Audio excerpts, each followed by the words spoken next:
In this video, we are going to do 25.01 Multiple Space Invaders Part 1. This is going to build on 12.04 Space Invaders Part 3.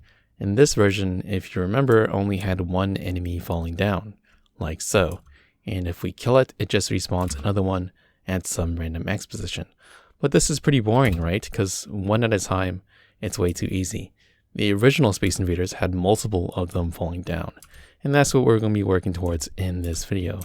All right, so this is what the end solution looks like so. We're going to see multiple of them falling down. If any one of them hits the bottom of the screen, then it's game over. All right, and then in the next video, we'll have them move more like the original Space Invaders in a more gridded-like fashion. All right, so before we get started, I challenge you guys to start using the 12.04 solution file and building the multiple Space Invaders from there, opposed to starting off with the 25.01 starter file that we're going to do in this video. Because if you use this starter file, I'm pretty much going to tell you guys and spoil the answers for you, right? I'm going to tell you guys that, hey, you guys need to design this, and this set of functions and then combine them together. Whereas if you just start off with 12.04, you're going to be pushed to your limit a lot more. All right? But for the sake of time and for the sake of clarity, I'm going to start off with the 25.01 starter file in this video. All right, so let's just get started. I'm going to scroll down here and look for the problem statement. It's pretty far down. Here we go. Problem A, carrying on from 12.04, a game with a single enemy, expand the code to handle multiple enemies. To do this, you need to change the game data representation. Game-invader will need to be changed to a list of enemy instead of just a maybe enemy. Think about the repercussions of this data representation change. A lot of functions will break and new functions will be needed to handle multiple enemies. And here is the checklist as to what we need to do. All right. But the biggest change here to the data representation is that this invader is no longer going to be a maybe enemy. A maybe enemy, if you guys remember all the way from 12.04, was that false represented the enemy being dead. All right. If we change this to now being a list of enemy, which is what we need to handle multiple enemies, right? List of enemy. Gonna do the same thing down here as well, right? All right. What are we gonna use to represent that invader is dead, right? Because before we used false to say that the invader is dead, right? The enemy is dead. Well, if they're not in the list, then that means the enemy died. If they are in the list, then the invaders are alive. So let's just change the description here. Invader is the list of enemies coming down at us. Invaders is the list of enemies alive, all alive, and coming down at us, right? And those that are removed from the list means that it's dead. All right. So anything in the invader list of enemy game-invader field that is the list of enemy is going to be alive enemies, right? So with that one change to our data representation, we're going to have to modify and create a lot of new functions, all right? So again, this is going to be approximately the list of things we need to do, all right? And I've copied and pasted it into this window, so I don't have to keep scrolling up and down to reference it, all right? I'm gonna put it right over here. All right, it says first, we have to modify draw-all-invaders. So it's like a maybe enemy, all right? So pause the video and try to think, what do we need to do here, right? Why do we need to modify this? Spoilers in 3, 2, and 1. All right, I'm going to assume that you took a good swing at it. So what happens here is that this is no longer maybe enemy, right? Maybe enemy used false to represent when an enemy is dead. Again, since we changed it to list of enemy, when they're dead, they're just no longer going to be in the list. So we're always going to be drawing valid enemies that are alive. So this is just going to be an enemy. And reminder, an enemy is just a point, right? So since this is no longer a maybe enemy, we don't need to check this case over here, right? Whether it's dead. So we can just delete that. And since this con branch only has one branch now, we can just delete this con and put that outside like so. We can get Control-I to re-indent, and we can move on to the next function, draw-all-invaders. And it just draws all invaders on the given background. The tests are kind of omitted for this one. You're free to do tests if you want, but it should be obvious. It's just a plural version of draw-m-invader. All right, so it's going to use this. All right, so try to implement this using this, right? Spoilers in 3, 2, and 1. All right, so I'm assuming that you guys took a good swing at it, so now let's go over it together. So this should be familiar if you watched the previous videos on drawing images on top of images, and we're also processing a list of enemies, which again, enemies are just points, right? So let's just do the standard list template because we're processing a list. So empty is the list of enemies empty? If it is, just provide the background like so. And otherwise, if it's not empty, we need the first of the enemy list. So enemy-lst, and then do a recursive call of this function on the rest of the enemy list on top of the background, right? And the combinator here is just going to be drawing each individual invader on top of each other on top of the given background. All right, and that is it for draw-m-invaders. Gonna check myself off for those two. So let's see, this is done, and then draw-all-invaders is done. Let's move on to the render function. All right, we can ignore draw-mbullet and draw-tank. The data representation for those didn't really change. But for render, it should be draw-all-invaders, which it is now, right? It was draw-m-invader before, and now it's draw-all-invaders. All right, that's also the render function done. It's modified to draw multiple invaders. All right, let's move on to update-menemy, which says that we have to modify that. So where's update-menemy? Here it is. All right, so pause the video and see what we need to modify in this one.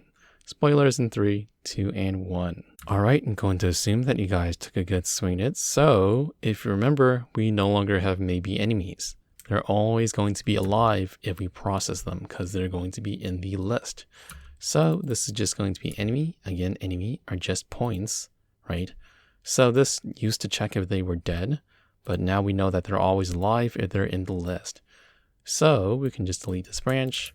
We only have one branch left, so that means we don't even need this cond anymore. So let's just delete this cond and stick that out there. Hit Control-I to reindent, and now we're done with that function, right? Update-menemy, which was moving a single enemy downwards. Let's move on to update-all-enemies, all right? So it consumes a list of enemies, which is a point, and produces a list of enemies. And it moves all enemies in the given list downwards, all right? So try to implement this function. Again, hint, it uses update-enemy, the singular version, all right? Spoilers in 3, 2, and 1. All right, I'm going to assume that you guys took a good swing at it. So now let's go over it together. So it's just a plural version of this. Therefore, I won't really write the test for the sake of time. But if you're really confused as to what this function does, I highly recommend you write the test because it'll help you elaborate what you're supposed to do. And if you can't write the test, then you probably don't know what you're doing for the function in the first place. But for the sake of time, let's just do this without the test in this video. All right, so we need to check if the list is empty. All right. If it is empty, just produce the empty list. Otherwise, we need to do the classic list template stuff, right? We need to call an operation and do something with the first of the list, right? Enemy-lst, and then the recursive call to the rest of the list. The rest of the list, all right? Like so. So what we need to do is we need to move all of them downwards. So this is the enemy, each individual enemy in the list. So we're going to call update-menemy on it. So update-menemy, update-menemy. My hands were in the wrong position in the keyboard. All right. And this has to produce a list. And the only way to do that is with cons. All right. Cons, like so. And that is that finish, right? This is going to move every enemy in a list of enemies downwards. Whereas this one only moved one of them downwards. But we use this moving one of them downwards in this implementation of this plural version. So we're going to cross that out and we're done with this plural version. Now let's move on to menemy-hit-bottom. All right, going to scroll it down here. menemy-hit-bottom. All right. So pause the video and see what we need to modify for menemy-hit-bottom. Spoilers in 3, 2, and 1. All right, I'm going to assume that you guys took a good swing at it. So again, we don't need maybe enemy anymore. They're always going to be alive If they're not alive, they're not in the list, and we're not even going to run through them. So since we no longer need to check for maybe, we're not going to check for this Boolean check if they're dead or not. We can remove that, and then this is just one branch of the con now, the only branch. So we can just stick this outwards like so. And done. All right, so that is done. Let's move on to the next task, which is creating the plural version enemies-hit-bottom. So this one checked if a single enemy hit the bottom, but now we need to check if a list of enemies hits the bottom. So I'll try to do this function, spoilers in 3, 2, and 1. All right, I'm going to assume that you guys took a good swing at it, so now let's go over it together. So let's just write some tests for this actually, since we haven't been writing tests for a while. So check expect, enemies hit bottom, enemies hit bottom, bottom, question mark. We're gonna give it a list of enemies, so make point. Say 2050, right? That's not at the bottom of the list, right? Bottom of the screen. And we're gonna make another point here. We'll do another one at like 40, 80, right? So this is false, right? Because they're all above the screen, right? So let's just go to our diagram. They're all, you know, somewhere around here, right? They're not all the way at the bottom, right? Let's do one that where one of them did touch the bottom, right? So this one, right? Let's say it's all the way at the bottom. So we're gonna add 1 to the height. 1. Wait, the height of the screen 1. So this is true because that means we have 2 enemies, one at 2050 and 1. So 1 at 2050 is like here, and then 1 at all the way at the bottom of the screen, right? Something like this, right? That means that one of them did hit the bottom, right? This one hit the bottom, this one didn't. So we produce true, all right? So let's just turn this into the template, right? For the list template here, because it consumes a list of enemies. So con, let's see, empty ha enemy dash lst, and then we do something like that. Otherwise, we take the first of the enemy list, and then the rest of it with the recursive call. Okay. All right, and we want to wrap this around some operation. Okay, so hopefully that should be all the mental scaffolding needed for enemies hit bottom, right? Remember, this is plural and this is singular. Spoilers in 3, 2, and 1. All right, I'm going to assume that you guys took a good swing at it, so now let's go over it together. So false is going to be the base case because by default, if we have no enemies in the list, then none of them touch the bottom, right? All right. Now, what we want to know is, did this enemy, right, each sequential enemy hit the bottom of the screen? Well, we have a function for that, menemy-hit-bottom, right? And this is a bad name for the functions, right, all the m prefixes, but I'm just going to leave them for now because they're no longer maybe enemies, right? So we don't need the m prefixes, but I'm kind of a bit too lazy to rename them right now. So we need to call this function on each enemy, right? Like so. And now how do we combine the results, right? Well, we need a function that consumes booleans because this produces a boolean, right? So we need a function that consumes booleans. And which one tells us produce true if at least one of them is true? Well, the OR function does that. All right, and that is the answer for enemies hit bottom, right? As long as one of them touches the bottom of the screen, then we're going to produce true for this function. All right, so that is done. Going to move on to the next problem. Check game over. All right. So try to do this on your own. The modification for this, spoilers in 3, 2, and 1. All right. I'm going to assume that you guys took a good swing at it. So now let's go over it together. So they already done it for us. It's enemies hit bottom, right? If any of the enemies hit the bottom, then it is game over. All right. So that is done. If you started with the 12.04 starter file, you may have to remove the score check here, right? It was like if your score was higher than 3, that was game over. But nonetheless, that is check game over done. All right, gonna mark myself done for that. Let's move on to the next problem, mbullet-hit-enemy, right? So that's gonna require a modification, right? Try to modify this function, spoilers in 3, 2, and 1. All right. So this used to be a maybe enemy. now it's no longer a maybe enemy. It's just an enemy, which is just a point. Therefore, we can remove this Boolean check like so, right? And if we do that, right, then we no longer need to wrap this or around those two Booleans. So we can just delete that. All right. And that is the modification done for mbullet-hit-enemy, right? This was maybe enemy, but now it's just enemy. All right. So I can delete, check myself off for that. And then we have to do the plural version, mbullet-hit-enemies, right? And that's a new function right over here, all right? So pause the video and try to do that on your own. Spoilers in 3, 2, and 1. All right, I'm going to assume that you guys took a good swing at it. So now let's go over it together. So they gave us the purpose, the signature, and then the stub here. Let's just write some tests, right? So check expect mbullet-hit-enemies. All right, enemies, plural. All right, there we go. And let's give it a list of enemies. So we'll say a list. So there's an enemy at point 40, 30, and another one at 10, 10, point 10, 10. All right, and let's say the bullet is at make point 10, 10, right? So there's an enemy at 10, 10 and a bullet at 10, 10. So that means the bullet is right on top of the enemy. Therefore, it's a hit. So we should produce true. All right, I'm gonna label this hit enemy. Right, so there's two enemies in this list, and one of them got shot down by this bullet, right? Let's do one that is not hit, right? So I'm just going to copy and paste the same test. This is going to be the not hit test, and we'll put this at 60, 10. All right, I'm going to put the bullet at 60, right? So it's no longer, it's not even near these two enemies, right?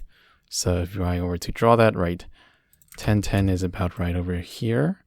And then 40, 30 is about here. And then probably here. And then the bullet is at 60, 10. So it's like all the way over. If I can move that up. It's kind of being a pain right now. The mouse button. I don't want to. There we go. So it's like something like here, right? This is like 60. It's pretty far to the right. All right, so this is false. All right, so hopefully this should be all the mental scaffolding needed to implement mbullet-hit-enemies. You're welcome to write some more tests if needed to understand this problem. It's real spoilers in 3, 2, and 1. All right, I'm going to assume that you guys took a good swing at it. So now let's go over it together. So this is the standard list template that we're going to need to do. It consumes a list of enemies. So that's what we're going to need to do. Cond if the list of enemies is empty, like so, then we need to do something. Otherwise, we're going to take the first of the enemy list and then the recursive call, like so, and then the rest. And then we want to do some operation on them, like so. All right, so let's figure out what we need to do here. Well, we're producing a Boolean, right? So right over here. And the base case means that it's going to be false, right? If there are no enemies in this list and the bullet is flying, that means we haven't hit any enemies because there are no other enemies in this list. So that's false, all right? So this is the plural version of this. So we're going to need to use this version, right? mbullet-hit-enemy, right? So this is the enemy itself. So calling mbullet-hit-enemy takes a bullet and then the enemy as the second argument. So mbullet-hit-enemy, question mark. We're given the bullet in this function, and then this second argument is going to be the enemy itself. All right. So hopefully that makes sense. All right. So each enemy, we're going to see if they're going to be hidden or not. If they are hidden, then we want to produce true. Otherwise, we want to produce false, right? And if any of these enemies are hidden, right? Let's see this one, right? This was like a 10-10. Bullet is at 10-10. Want to produce true, right? Otherwise, if none of them are hit, then we want to produce false. So again, this kind of screams out or, right? As long as one of them is hit, we need this function to report back true. All right, and that is it for mbullet-hit-enemies. I'm going to check myself off for this plural version. Now let's move on to kill-hit-enemies, which would be a lot more difficult. All right. So kill-hit-enemies consumes a list of enemy, a maybe bullet, and produces a list of enemy. It removes enemies that have been hit from the given list, right? Hit by the bullet. All right. And here is the stub. All right. So let's just write some tests for this. So check expect. Kill-hit-enemies. All right. Let's say that there are no enemies and a bullet is flying at 2030. All right. What should this produce? Well, it should produce the empty list, right? Because a bullet is flying, there are no enemies. So, hey, there should stay no enemies. All right? Let's do another test here where there is at least one enemy that has been hit by a bullet. So let's make point. Let's do it at 2130. All right? So it's like right near the bullet, right? This is the bullet. This is the list of enemies. What should this produce? Well, this should still produce the empty list. Why? Because this bullet hit this enemy. Therefore, we remove this enemy from this list, and this list only has one element. So since we removed that one element from this list, there's nothing in the list anymore, so we produce empty. All right. Let's do one more test where we have two enemies, one that got hit and one that didn't get hit. Right. So let's do one over here. So we can do a make point up, a make point, let's say 170. All right, so what should this produce? Well, this should produce the list make point 170, right? Why? Well, because this is the alien, right? The invader, the enemy. It got hit by this bullet, but this one is still alive at 170, so we should produce this list. And you're welcome to do another test where no enemies got hit by the bullet, so therefore they both stay in the list. Let me just do that actually. So I'll put this one at, 230, right? So now, and the bullet is all the way at 2030, right? That's pretty far away from this alien and this alien. So this should produce this, right? The list with the two aliens still alive because you didn't kill anything, right? The bullet is too far away from the aliens. All right, so hopefully this should be all the mental scaffolding needed for kill-hit-enemies. Really pause the video and try to go through it on your own. Spoilers in 3, 2, and 1. All right, I'm going to assume that you guys took a good swing at it. So now let's go over it together. So we're processing a list of enemies. So that's the standard list template that we need to do. We need to process a list through recursion. So with recursion, so we're going to check if the list is empty and do something in that case. Otherwise, we're going to do something with the first of every list. And we need to do a recursive call to every other element. All right, so this is going to be rest, like so. All right, so let's look at the examples and try to derive this function. So if the enemy is an empty list and the bullet is flying, well, we're going to have to keep being an empty list, right? Like so. Also, this produces a list of enemies, so we can only deduce that this base case has to be empty. All right. So now comes the hardest part, right? So looking at these examples, when we hit an enemy, in this case, it gets removed. And when we don't hit an enemy, it stays in the list. So some of them stay and some of them go, depending if they got hit by the bullet or not. So it kind of screams that we need an if here. All right, an if has 3 parts, right? So we need 3 parts here. We put a ... here. All right, so we need a function that tells us if an enemy has been hit by a bullet, and we do, right? And it's one of these up here, mbullet-hit-enemy, right? So that's what we're going to need in this function, all right? So let's just call that function. Whoops, meant to copy and paste menemy-hit-bullet, like so. All right, so this one takes in the, let's see, mbullet-hit-enemy takes in the bullet first and then the enemy second. So this is the enemy, and then the bullet we have as this argument, right? So if the alien, the invader, the enemy, got hit by the bullet, what do we want to do, right? Well, we're kind of done in that case, in the sense that the bullet is going to disappear and we can no longer hit other enemies. So we can just produce the rest of the enemy list. All right. Otherwise, what happens if it didn't get hit by the bullets, right? Like in these cases here. Well, we still want to cons that onto, we want to keep it in the list, right? So if an enemy didn't get hit by the bullet, then we want to keep it in the list. So we have to cons it on, right? We need this cons here, all right, onto the rest of the list. And this rest can be, you know, this recursive call, like so, right? But nonetheless, we can put rest of enemy LSD here. And you can examine why on your own time. But nonetheless, this is kill hit enemies done. Let's move on to the next function, spawn random enemies. So spawn random enemies consumes a number and produces a list of enemies. It produces a bunch of enemies in random positions. Hint, treat number as a recursive data structure or use build list. All right. So what does this mean? Treat numbers as a recursive data structure. Well, we can look at numbers in a different way. So a number, a natural number actually, is one of 0 or plus 1, 1 plus the natural number, right? Every natural number that came before it plus 1, right? And this can give you the recursive structure needed to solve this problem, or you can just use build list, all right?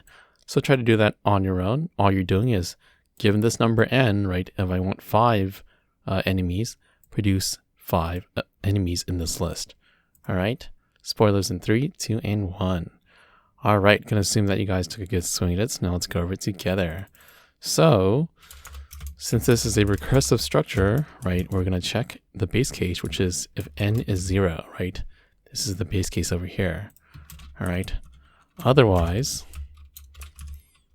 right, given that number, we're gonna subtract 1 from that number. So like so, and we're gonna call spawn random enemies with it. So spawn random enemies. All right. So given this function, we have to produce a list at the end of the day. So the base case should be empty. All right.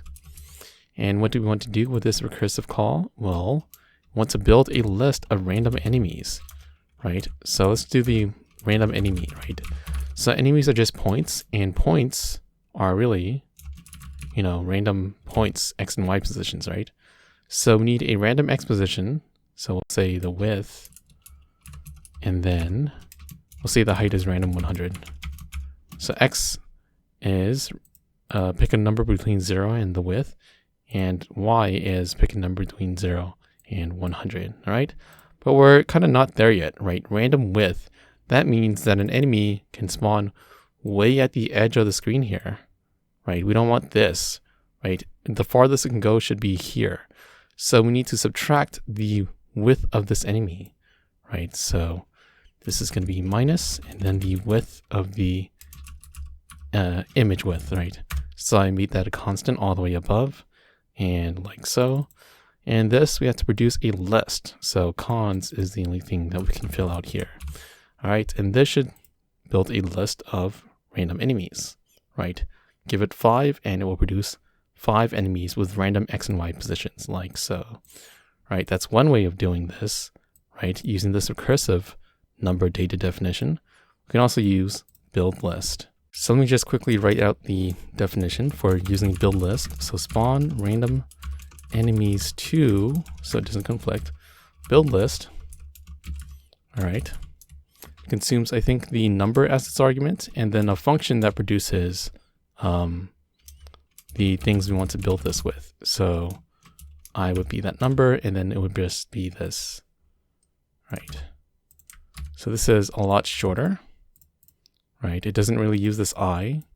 So by convention, you should put an underscore on parameters that you don't use.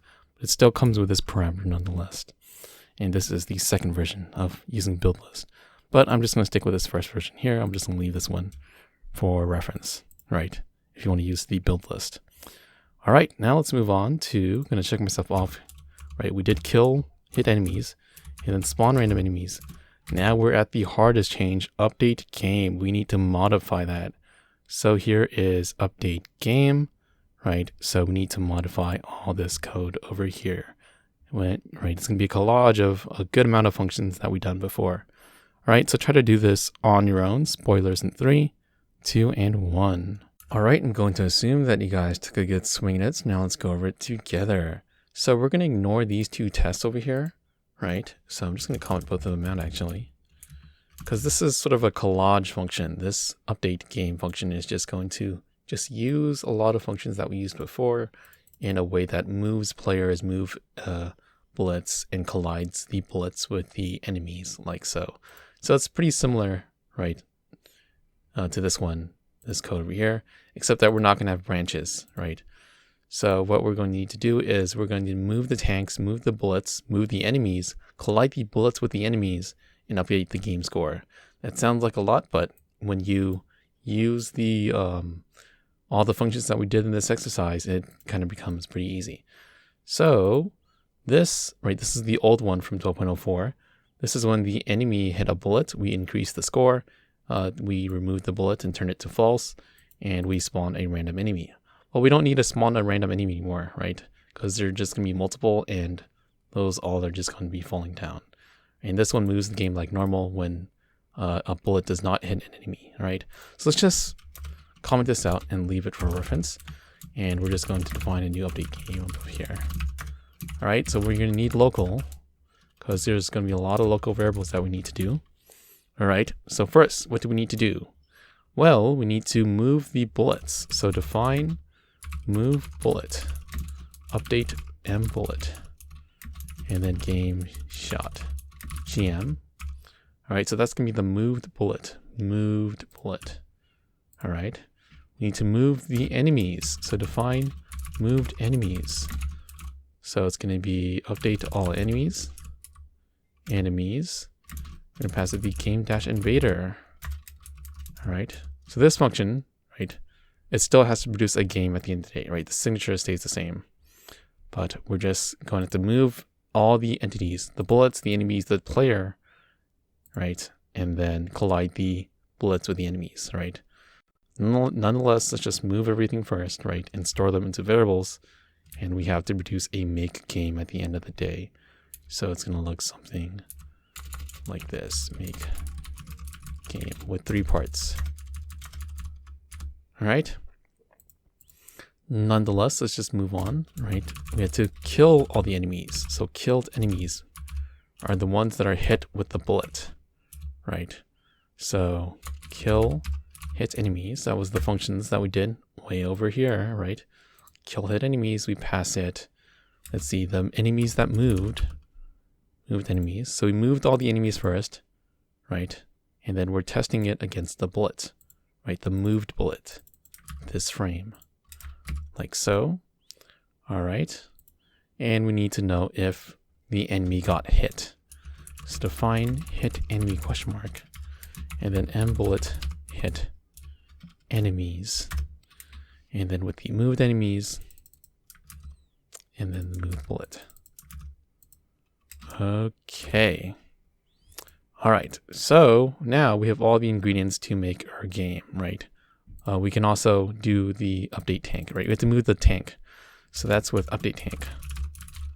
Game-player of GM, right? So this is moving the player. Next comes the next comes the bullet actually, right? So let's see, we need to do if the bullet hit an enemy, right, then that means the bullet is dead, right? False means the bullet is dead. Otherwise, the bullet keeps moving on. All right. Next one is the list of enemies, right? So we pass it the killed enemies, because this is the bullet.